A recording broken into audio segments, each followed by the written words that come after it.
Welcome to the League of Legends Champion Spotlight, featuring Zed, the Master of Shadows. The unseen blade is the deadliest.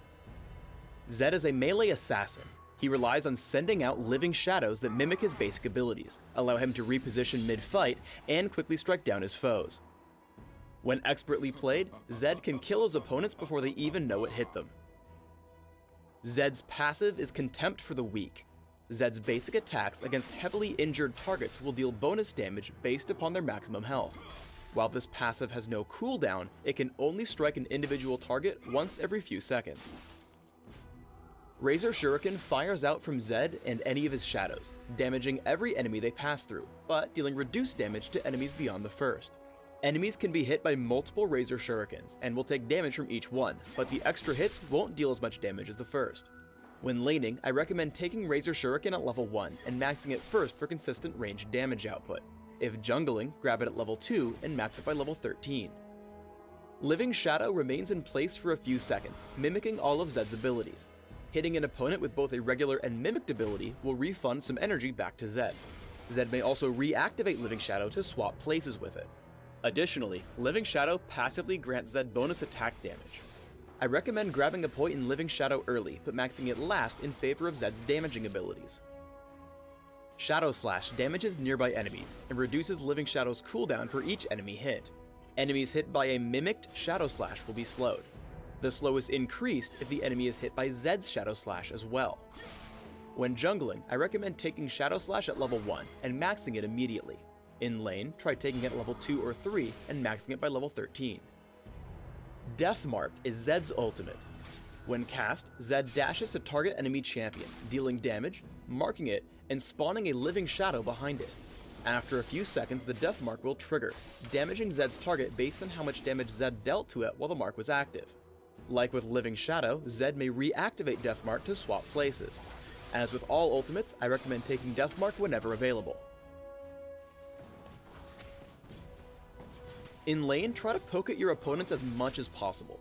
Even though Elise is underneath her turret, Living Shadow into Razor Shuriken allows Zed to deal some damage without fear of counterattack.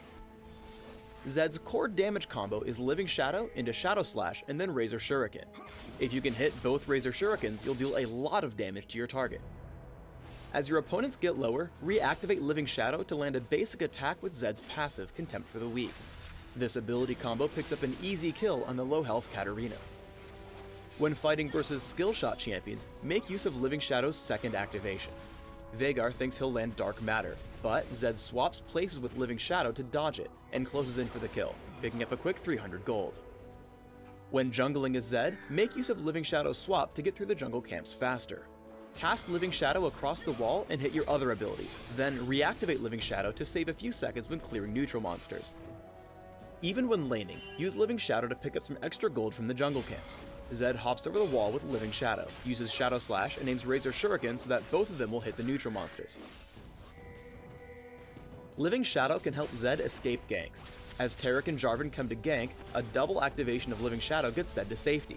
Now, Shadow Slash will slow Taric, allowing Zed some easy damage with Razor Shuriken. Living Shadow can also be used to close the distance with Zed's opponents. A double activation puts Zed in range for Death Mark.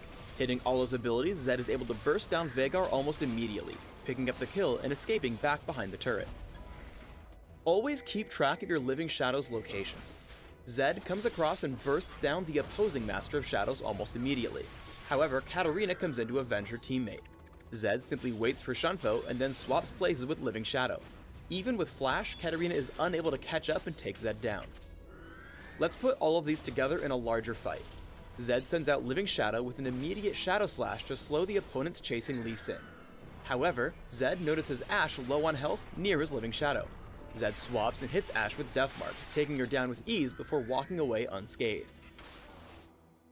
I recommend building Zed primarily for physical damage output, with a small emphasis on durability due to his short-range nature.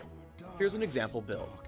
Try Armor Penetration Marks, Armor Seals, Magic Resist Glyphs, and Attack Damage Quintessences. Run 21-9-0 Masteries, taking all the physical damage increases in offense, plus health regeneration and minion damage reduction in defense. Take Ignite for champion killing when laning, or Smite when jungling, plus Flash for increased mobility. Open with Boots of Speed, Health Potions, and a Doran's Blade or Prospector's Blade. Rush Brutalizer and take Mercury Treads or Ninja Tabby based upon your opponents. Grab Hex Drinker when needed, and buy Bloodthirster or Sanguine Blade for increased damage output, and follow up with Last Whisper. Your final build should also contain Guardian Angel or Overlord's Bloodmail, Yomu's Ghostblade or Lord Van Dam's Pillager, and Maw of Malmortius. Thanks for tuning in to the Zed Champion Spotlight. Please subscribe to the Riot Games YouTube channel above, and leave us your comments just below the video.